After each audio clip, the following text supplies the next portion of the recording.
रुद्र महल, यही नाम था उस बरसों से वीरान पड़े प्रेत भवन का। इसका इतिहास भी बड़ा पुराना था। 300 साल पुराना भवन था। यहाँ जो भी इसमें बसने के इरादे से आया वही पछताया। कई बार कुछ जगहें ऐसी शापित हो जाती हैं और ऐसी जगहें जिन्नातों, प्रेतों और सायों का गढ़ हो जाती हैं, और फिर यहाँ पर हमेशा इन्हीं का वास रहता है और इन्हीं का निवास भी रहता है। अब मिस्टर एडविन का इरादा हुआ था इस भुतहा भवन को खरीदने का, जिस पर उनके यार दोस्त व नाते रिश्तेदार कोई खुश नहीं था, बल्कि सबने उसे समझाने का प्रयास किया था कि इस भवन को ना खरीदें। एडविन को समझने का या किसी बात को मानने के लिए तैयार ही नहीं होता था। जिस बात को वो ठान लेता उसे पूरा ही करता, और वो ठान चुका था कि ये महल वो खरीद कर ही मानेगा। भूत प्रेत जैसा कोई अस्तित्व ही नहीं होता, जिन जिन्नात जैसा कोई अस्तित्व नहीं होता, वो यही मानता था। इसीलिए रुद्र महल की खरीदारी में कोई अनहोनी बात नहीं। इस महल का स्वामी एक भले और दयालु व्यक्ति थे। वो किसी को जानबूझकर यह महल देकर संकट में डालने के इच्छुक बिल्कुल नहीं थे। उन्होंने एडविन को भी समझाने का प्रयास किया और यहाँ तक स्पष्ट बताया कि हमने खुद भी एक बार इस महल में रहने का फैसला किया था। हमने यहाँ रहना जब शुरू कर दिया, लेकिन हमारी मुसीबतों के द्वार खुल गए। एक बार मेरी दीदी जब रसोई घर में काम कर रही थी तो अचानक लोहे के शिकंजों जैसे हाथों ने उनके कंधे से पकड़कर झिंझोर डाला था उन्हें। वो बेहोश हो गई थी। बेहोश होते समय उन्होंने वहां एक कंकाल को देखा था, एक साये को देखा था। एक दिन मिस्टर थॉमस, जो किंग्स कॉलेज ऑफ कैम्ब्रिज के डायरेक्टर थे, चाय पर आए थे। सबके साथ टेबल पर बैठकर जैसे उन्होंने चाय का प्याला मुंह की ओर बढ़ाया तो वही हाथ उनकी ओर झपटे और उनकी नाक ऐसी सख्ती से खींच दी कि उनका दिमाग क्षतिग्रस्त हो गया। इसके बाद मानो हमारा चैन और नींद हराम हो गई। एक भी रात ऐसी नहीं बीती जो हम आराम की नींद ले सकें। भवन के कमरों व बरामदों में पेशाचिक स्वर गूंजने लगे। हमारे चारों तरफ भयानक शक्लें नजर आने लगी। इस सब के बावजूद एडविन अपने निश्चय पर अडिग रहे। अंततः महल के उस स्वामी ने महल एडविन को सौंप दिया, लेकिन एक बात भी साफ साफ कर दी कि आप भले ही भूत प्रेत का अस्तित्व ना माने, जिन जिन्नात में यकीन ना रखते हो, लेकिन मैंने जो भी बताया था स्वयं भुगता हुआ बताया था। ये मेरे साथ प्रैक्टिकली हुआ है और मैं इसका चश्मदीद गवाह भी हूँ। याद रखिए, ये भूत नहीं है, ये तो खतरनाक आफत है, जहाँ टूटे वहां तबाही मचा देती है। और मुझे भी नहीं पता ये जिन्नात है या फिर भूत। ये सब आपके साथ भी अवश्य होगा और आप उस वक्त ऐसे फंस चुके होंगे कि चाहकर भी निकल नहीं पाएंगे। आपको भागने की राह भी नहीं मिलेगी। एडविन अपने बीवी बच्चों के साथ स्कॉट रेलवे स्टेशन पर पहुंचा। ट्रेन उन्हें उतारकर अगले स्टेशन के लिए रवाना हो गई। यहाँ से वह सबके साथ रुद्र महल के लिए एक जीप में बैठकर चल पड़े। वहां ठंडी हवा चल रही थी। मौसम बड़ा दिलनशी था। वृक्षों पर परिंदे शोर कर रहे थे। डूबते सूरज की नारंगी किरणें दूर से ही रुद्र महल को और उसकी दीवारों पर बरसकर उसकी खूबसूरती दर्शा रही थी। लेकिन जैसे ही महल के द्वार पर आकर जीप रुकी तो हवाओं ने अचानक तूफानी रूप धारण कर लिया। ऐसा आभास होने लगा कुदरत को एडविन का निर्णय पसंद नहीं आया हो। उसी समय सुर्ख रंगत के साथ आंधी जोर पकड़ गई, जैसे आसमान से खून बरस पड़ा हो। आसमान में बड़े बड़े चमगादड़ उड़ते हुए नजर आने लगे। जीप की आवाज सुनकर महल की बूढ़ी नौकरानी बाहर निकली और इन सब का स्वागत किया। उसने बिल्कुल सफेद कपड़े पहन रखे थे और काले रंग का एप्रन बंधा हुआ था।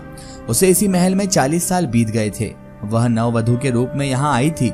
उस समय वह 22 वर्ष की और 28 साल का उसका पति था। जब वह दोनों महल में आए थे तो उनकी शादी को 2 महीने ही हुए थे, लेकिन यहाँ नौकरी पर आने के तीसरे ही दिन रात में अजीब से हाथों ने उसके पति का गला दबाकर उसकी जान ले ली थी। इस प्रकार वह नवयौवना शादी के 2 माह में ही विधवा बन गई थी। इस घटना के बाद सबने उससे महल छोड़ने का सुझाव दिया था, लेकिन उसने किसी की नहीं सुनी और यहीं पर आज तक अपने पति की याद में जीवन बिताती आई है। बहरहाल एडविन ने जब इस महल को खरीदने की इच्छा व्यक्त की थी तो उसके स्वामी मिस्टर रुद्र ने स्पष्ट कर दिया था कि वह बूढ़ी नौकरानी सदा इसी भवन में रहेगी। उसे महल से बाहर करने का प्रयास न किया जाए। बूढ़ी के साथ एडविन परिवार इस कुख्यात महल में भीतर प्रविष्ट हुआ तथा दूर तक फैला बरामदा पार कर एक बड़े हॉल में दाखिल हो गया। इस हॉल की दीवारें काले रंग की थी, जिन्हें तारकोल से पोता गया था। इस हॉल का वातावरण कुछ विचित्र सा था, बल्कि एक अनजाना सा भय मन में भरने लगा। खौफ को जज्ब करने लगा। खौफ को जज्ब करने के लिए एडविन की पुत्री ने तो कुछ पल के लिए आंखें ही बंद कर ली थी। हॉल से होते हुए यह सब लोग लाइब्रेरी रूम में आ गए। यहाँ पर जाने कितना पुराना एक बड़ा आईना टंगा था। इस आदमकद आईने पर मकड़ियों ने जाल बना रखे थे और यह इतना फीका पड़ चुका था कि बिल्कुल वहीं खड़े होने पर भी शक्ल ठीक से नहीं दिख पा रही थी। लाइब्रेरी रूम के बीच में रखी एक मेज पर चाय की केतली व कुछ प्याले रखे थे। केतली से गर्म चाय की भाप उठ रही थी। मेज के इर्द गिर्द रखी कुर्सियां भी अपनी रंगत गंवा चुकी थी। सफर से सब थक चुके थे, अतः कुर्सियों पर बैठ गए। एडविन ने केतली उठाकर प्यालों में चाय डालनी शुरू की। तभी उनकी निगाह आतिशदान पर पड़ी तो वह चौंक गए, क्योंकि वहां पर एक बड़ा सा खून का धब्बा दिख रहा था। ये काफी पुराना होते हुए भी फीका नहीं पड़ा था और ताजा ही दिख रहा था। उन्होंने नौकरानी को इस पर टोका। वो बोली, ये धब्बा तो यहाँ पर सैकड़ों सालों से है, यह आज तक किसी के मिटाने से भी नहीं हट सका। एडविन कुछ परेशान सा दिखा, हैरान भाव से बोला, भला क्यों नहीं मिटा? मैं तो खैर खून का धब्बा बिल्कुल नहीं देख सकता। सन 1575 में इसी महल के स्वामी सेमन डी कंट्रोल ने यहीं अपनी पत्नी लेडी एलेंजर की हत्या की थी। ये धब्बा तभी से यहाँ पर है। काफी कोशिश के बाद भी साफ नहीं किया जा सका। उस हत्या के बाद सेमन 9 साल तक यहाँ रहे थे। फिर एक दिन वह ऐसे गायब हुए कि उनका नामो निशान ही मिट गया, उनका कुछ पता न चला। लोगों का अनुमान है कि एलेंजर की आत्मा ने उनकी जान ले ली थी और वह भूत बन गए तथा उसी समय से महल में भटक रहे हैं। अपना हो या पराया, उन्हें किसी का भी यहाँ पर रहना सुहाता ही नहीं है। ये खून का धब्बा सबके आश्चर्य का केंद्र है।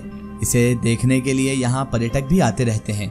हजारों लोगों के इसे मिटाने के प्रयास विफल ही रहे, लेकिन मैं इसे हटा सकता हूँ। मेरे पास एक केमिकल है जो इसे एकदम मिटाकर गायब कर देगा।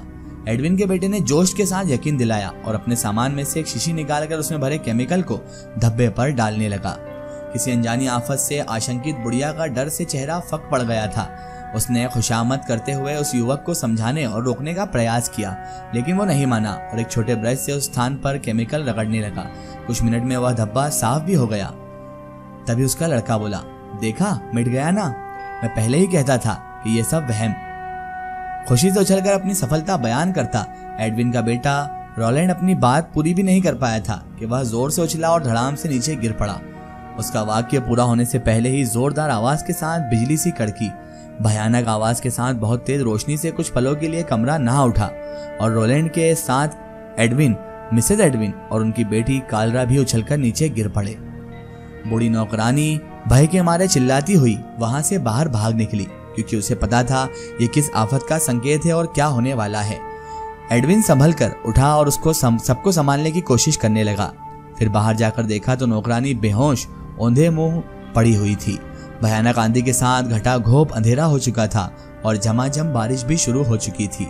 एडविन और उसके पूरे घरवाले इस वाकये से बड़े हैरान हो चुके थे कि अचानक वो सब कैसे गिर गए। इसकी आगे की स्टोरी हम देखेंगे इसके अगले पार्ट में। दोस्तों, अगर आप भी अपनी जिंदगी की कोई सच्ची कहानी या सच्ची घटना हमारे चैनल से शेयर करवाना चाहते हैं और आप चाहते हैं कि आपकी स्टोरी भी माई स्टोरी बुक चैनल से शेयर हो, तो आप हमें हमारे फेसबुक पेज पर कांटेक्ट कर सकते हैं और अपनी स्टोरी वहां पर हमें बता सकते हैं।